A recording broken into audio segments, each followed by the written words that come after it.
A few years ago, I was given a modern Sega Genesis console as a gift, and it came with some pre-installed Sega games. The games that were most recognizable to me were the Sonic games it came with, which I had never played before, so I tried out a few. They were fun, but I didn't really get captivated by them in the short time I spent playing. Since I wasn't familiar with many of the other games, and the Sonic games I tried just didn't seem like my thing, I ended up not playing on this console much over the next few years. That brings us to today, where I've been getting into retro games recently. As a quick aside, I never had consoles as a kid, so the only time I got to play on these classic systems was at friends' houses. That obviously didn't give me a lot of time to fully play through and enjoy games that only existed for those systems. So in recent years, I've spent some time finding and playing through some of those classic games that I missed out on. I recently picked up a PS2 Slim, and I eventually want to get a few other consoles I remember enjoying some games on as well. Since I've been spending a lot of time with retro games recently, it reminded me of my unused Sega Genesis, and I figured it would be fun to give it another shot. I tried a few Sonic games again, and while I might go back and play through them more seriously at some point, they still weren't immediately captivating to me. What did grab my attention, though, was a pinball game in the Sonic category named Sonic Spinball. If you're like me, you have fond memories of playing a pinball game that came with Windows XP called 3D Pinball Space Cadet. Technically, this game was apparently available for Windows 2000 and special versions of Windows 95, but I think most people remember it like I do as the fun pinball game that was free with Windows XP. Hoping for some fun pinball nostalgia, I decided to try out what I assumed was a simple pinball game that was themed after Sonic. As soon as I started the game, I realized this was no ordinary pinball game. The game starts with Sonic standing on a platform, with the ability to move and jump. Simple enough, although not what I was expecting from a pinball game. After walking to the side, Sonic is launched up and turned into the literal pinball that gets knocked around the board. I thought this was a cool idea to have a pinball game where Sonic himself is the ball, but what makes this game interesting doesn't stop there. Instead of losing your ball when you miss a shot or get unlucky, you'll find that Sonic lands on a small platform at the bottom of the board. From here, you can move around on the platform and jump, allowing you to get back in the game without losing a life. You have to be quick though, because if you spend too much time at the bottom, a metal serpent will try to eat you. If you get caught by it, you can even button mash to try to escape one last time. This whole mechanic is so interesting for a pinball game, and one of the first things that makes this game unique among other pinball games. This ability to save yourself and keep going with your current progress makes things more fun, and seems like a unique mechanic that only works because the pinball also happens to be a controllable character. Another unique mechanic isn't obvious at first, but after playing for a while, I noticed that by using the directional controls, you can slightly influence which way Sonic falls and moves around the board.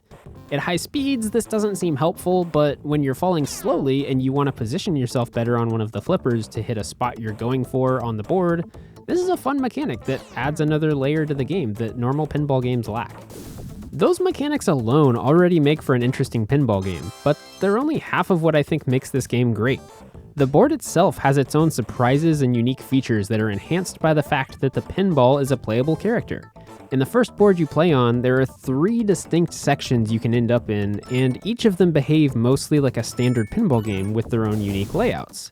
These areas are all connected though, so you can travel from one section to another by completing certain objectives and aiming Sonic just right. Remember the little platform that Sonic can land on and recover from in the starting area? Well, each board you reach after this has a different way to recover, and some in later levels might even be instant death, more akin to a standard pinball game when you miss the ball. Each board has its own unique objectives and challenges, while also connecting to other boards that all contain objectives you have to complete to progress. This is what makes the design of this game so interesting to me.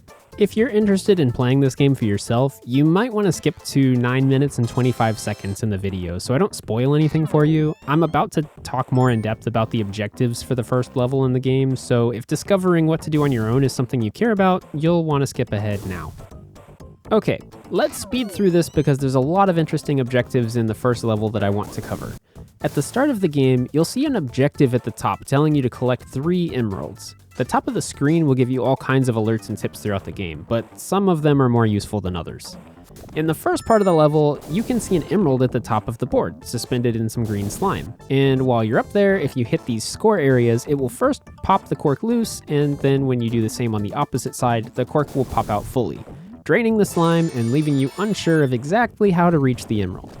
When you go back to the bottom of the board, these tubes that were previously closed are now open, allowing you to travel up to the next section that is essentially a whole new board, but still part of the same level. Naturally, this seems like where you need to go to get that emerald, but without some further exploration, there's no emerald in sight on the second board. Here, you have a few things you can do, but as you'll find out later, the most important is probably pulling down on this lever to open up a section of track that we'll get to later. Aside from that, you can knock out these waste barrels from this tube or get to the top of the board and knock around a few worms, similar to what you did at the top of the previous board. If you knock around the worms 3 times, this pathway opens up and Sonic can actually grab it and pull himself up to a platform.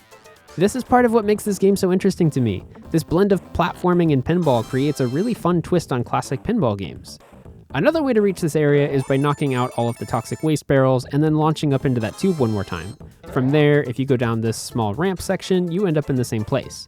From here, you can use a flipper to hit Sonic up into this section, which just warps you back to the board to keep playing, which is useful if you still need to pull that important lever. Or you can go up another tube, which at first seems to take you to a third board. Your path into this new board is blocked though, so you end up falling into this minecart section at the bottom of the board. From here, you can go left or right, but the choice is important because if you pulled that lever we talked about earlier, a section of track should be opened up and allow you to get your first emerald. If you haven't already gone up both tubes from the first board, you might not realize it, but the second board we've been playing on has a mirrored version. And each one has a lever that will affect this minecart track we've fallen onto. When you choose to go in a direction, the track loops to the other side and will either take you back to a board where you need to pull the lever still, or you will continue to fall down the track if that lever has already been pulled. If you let Sonic fall down a path where the lever has been pulled, you'll reach a door that takes you down to get your first emerald. After this, you'll get to walk left or right, which will change what board you get launched back up to. At this point, you'll probably want to go to the side that launches you back to the opposite board, where you need to go through similar steps to make sure the other lever is pulled. This allows you to get an emerald accessible through the opposite door in the minecart area.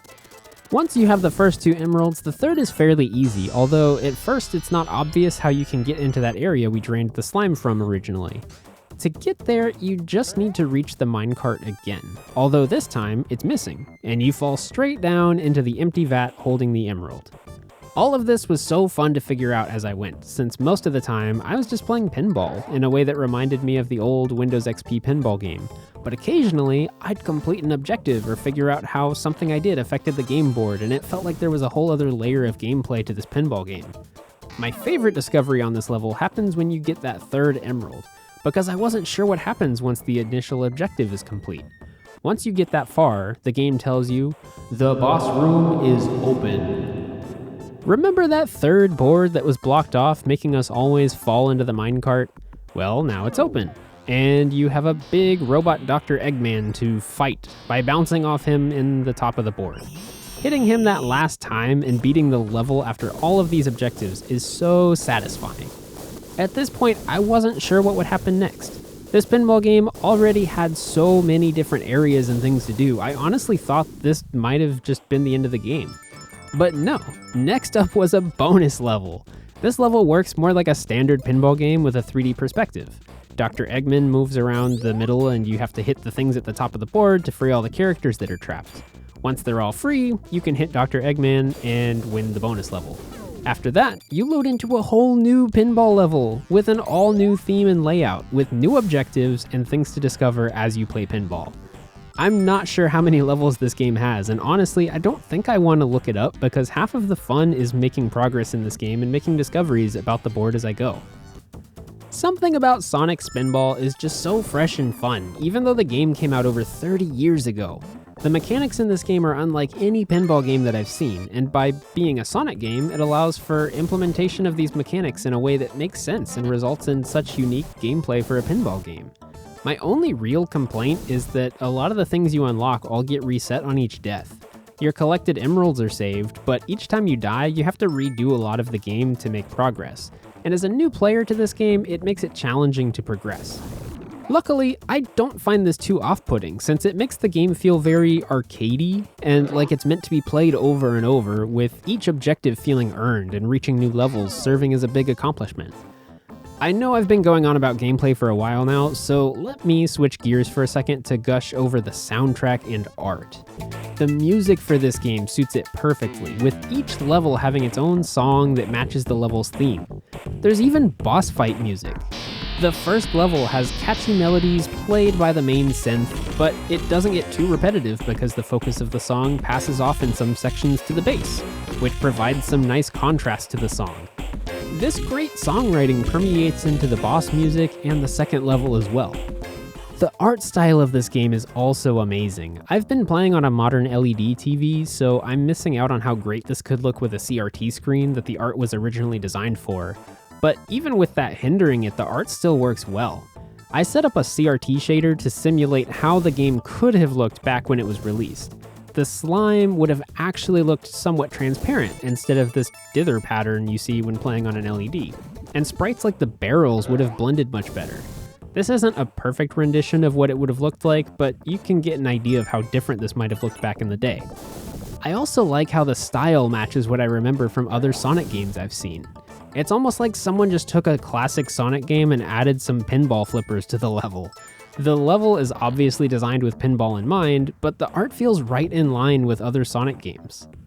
I'm sure there are plenty of people out there thinking I'm crazy for enjoying Sonic Spinball more than other Sonic games I've tried, but something about this game just feels so unique, and I'm surprised it's not more well known or liked. I saw there was another Sonic pinball game called Sonic Spinball Party for the Game Boy Advance, but when I looked it up, it was more along the lines of what I expected when I first tried Sonic Spinball. It's just a normal pinball game that's Sonic themed with a bit of story to it. It seemed like it could be a fun pinball game, but it lacks everything that made this Sega Genesis game special. Sonic Spinball wasn't just a pinball game, it was a creative take on what platforming and pinball mechanics combined could be. It's a fun and unique blend of genres that I never would have thought could go so well together, but this 30-year-old game pulled it off. I'll definitely be playing more to get higher scores and see what comes next in the game. Someday, I'd like to revisit the classic Sonic games I've passed up many times and try to actually spend some time with them to see if I can enjoy them as much as I've been enjoying Sonic Spinball. If you have any unique, overlooked games in mind that you remember fondly, I'd love to hear suggestions of what to try next. Thanks for watching.